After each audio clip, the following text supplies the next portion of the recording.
Hello, everyone. Welcome to English Speaking Podcast. Let's learn, practice, and speak English together.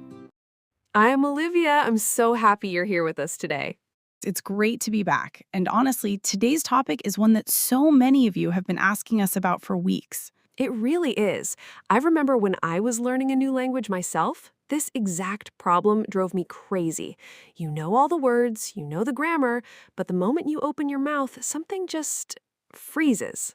Exactly. And that's what we're talking about today, how to speak English fluently and confidently. By the end of this episode, you're going to understand the real difference between fluency and confidence, why they're actually two separate skills, and you'll have practical techniques you can start using today, not next year. We're also going to bust a few myths, like the idea that you need a huge vocabulary before you can speak fluently. That's just not true, and we'll explain why. Before we go further, we want to hear from you. In the comments, tell us, on a scale of 1 to 10, how confident do you feel speaking English right now? Yeah, we read every comment, and it genuinely helps us plan future episodes around what you're struggling with. And if you haven't already, hit that subscribe button.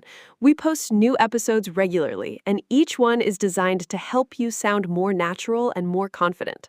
All right, let's get into it. Let's talk about what fluency actually means. So here's the first thing we need to fix. A lot of learners think fluency means speaking like a native speaker, using perfect grammar and knowing thousands of words. But that's not fluency. Fluency simply means being able to express your thoughts smoothly without long pauses, without panicking, even if you make small mistakes. Think of it like this. Idea plus words plus flow equals fluency. You don't need perfect words. You need enough words connected smoothly. Let me give you some real examples. A fluent speaker might say, "I'm not totally sure, but I think the meeting is at 3. Notice, not totally sure isn't perfect grammar, but it flows naturally. Another one. Can you say that again? I didn't catch it. That's fluent, even though it's asking for help. Or, honestly, I forgot the word for that, but it's like the thing you use to open bottles. That last one is actually a great skill, describing a word when you forget it. That's real fluency, not perfection. One more example. Let me think for a second. Okay, so basically what happened was, see how natural that sounds? Real speakers pause, restart, and use filler words all the time. I do this constantly, even in my own first language. When I'm explaining something complicated, I say things like, or how do I put this? Now, let's talk to you directly. Try saying this out loud right now. Honestly, I'm still learning, but I'm getting better every day. Go ahead, pause the video, and say it. Did you notice how that sentence has natural fillers and isn't complicated at all? That's the goal. Now, let's talk about the opposite, what fluency is not. It's not memorizing long, complicated sentences and reciting them perfectly. Right, because in a real conversation, nobody gives you a script. If you memorize sentences and the conversation goes a different direction, you freeze. So instead, fluency is about flexible building blocks, small phrases you can combine in different ways depending on the situation. Can you think of a moment when you completely froze speaking English? What happened? Tell us in the comments. So to quickly summarize this section, fluency is about smooth expression, not perfect grammar, and it comes from flexible phrases, not memorized scripts. Section 3. Building real confidence. Now that we understand fluency, let's connect it to something just as important. Confidence. Because you can know the language and still feel too scared to speak. That's so true. Confidence isn't about knowing more words. It's about your mindset when you speak, and honestly, it's about practice under pressure. Here's a real-life situation. Imagine you're at a job interview and the interviewer asks a question you didn't expect. A confident speaker doesn't stay silent. They say something like, "That's a great question. Let me think about that for a moment." See what happened there? They bought themselves time using a natural phrase instead of just going silent and looking nervous. Another situation, ordering food in a restaurant and not knowing a dish name. A confident learner says, "What's in this dish? I'm not familiar with it," instead of panicking and pointing at the menu. Let's talk about formal versus informal confidence phrases. In a formal setting, like a business meeting, you might say, "Could you clarify what you mean by that?" But with friends, you'd just say, "Wait, what do you mean? Same function, different tone." Here's a quick practice activity for you. Think of a phrase you'd use to ask someone to repeat themselves both formally and informally. Pause and try it now. Now, here are 3 specific tips for building confidence. First, accept that mistakes are part of speaking, not a sign of failure. Second, practice speaking alone, out loud, even if it feels strange. Talking to yourself in English trains your mouth and brain to work together. And third, focus on being understood, not on being perfect. If the other person understands your message, you succeeded. We'd love for you to write one confidence phrase you learned today in the comments below. It helps you remember it, and it helps other learners too. One more thing, confident speakers use their tone and body language too. Standing straight, speaking a little slower, and looking at the person you're talking to makes a huge difference. So, to review this section, confidence comes from having ready-made phrases for tricky moments, accepting mistakes, and focusing on being understood rather than being perfect. Section 4, Daily Practice Techniques. Now let's get really practical. What can you actually do every day to improve both fluency and confidence? The first technique is called shadowing. You listen to a short clip of natural English, a podcast, a movie scene, and you repeat it out loud at the same time, copying the rhythm and pronunciation. This works because you're not thinking about grammar rules. You're just training your mouth to move the way native speakers move theirs. Here's a real scenario. Let's say you're describing your weekend to a friend. Instead of translating from your own language in your head, try to think directly in simple English sentences. For example, instead of thinking of a long, complicated sentence, just say, I stayed home. I watched a movie. It was really relaxing. Short, simple, and fluent. Let's demonstrate a quick dialogue. Imagine 2 friends talking. Hey, how was your weekend? Pretty good, actually. I finally finished that book I was reading. What about you? Same old, just relaxed at home. Notice how natural and simple that conversation is. No complicated vocabulary, just smooth, confident exchange. Here's a tip on politeness and naturalness. When you disagree with someone, instead of bluntly saying, no, that's wrong, try, I see your point, but I think it might be a bit different. And for tone, speaking a little slower than you think you should is actually a trick confident speakers use. It gives your brain time to choose the right words. Let's do a mini practice. I'll ask a question, and you answer out loud like you're really talking to me. Ready? What did you have for breakfast today? Go ahead, say your answer out loud right now, even if it's just one sentence.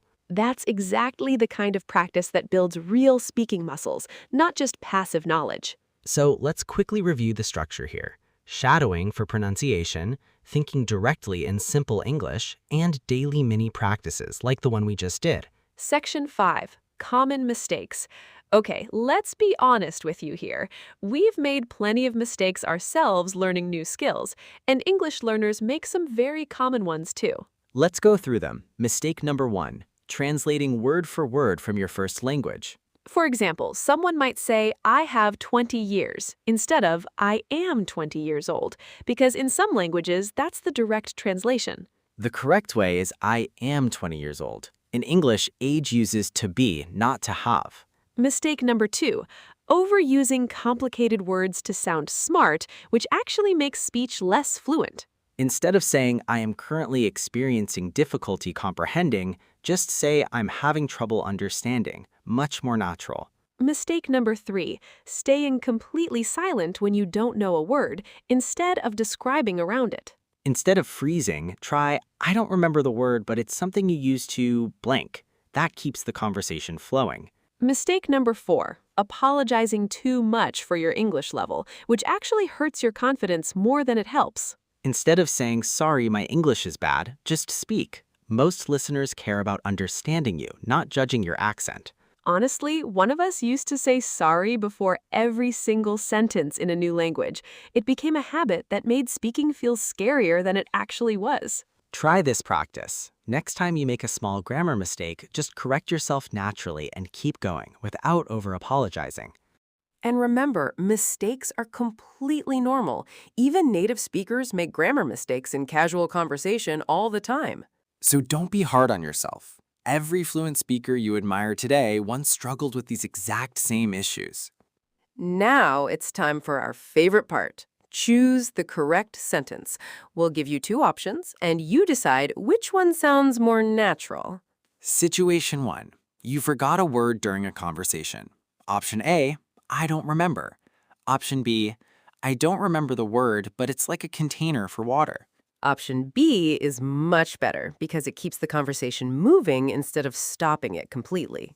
Situation 2, someone speaks too fast for you. Option A, staying silent and nodding. Option B, sorry, could you slow down a little? I want to understand fully. Option B, definitely. It's polite, confident, and clear. Situation 3, you're not sure about an answer in a meeting. Option A, staying quiet. Option B, that's a good question. Let me think about it for a second.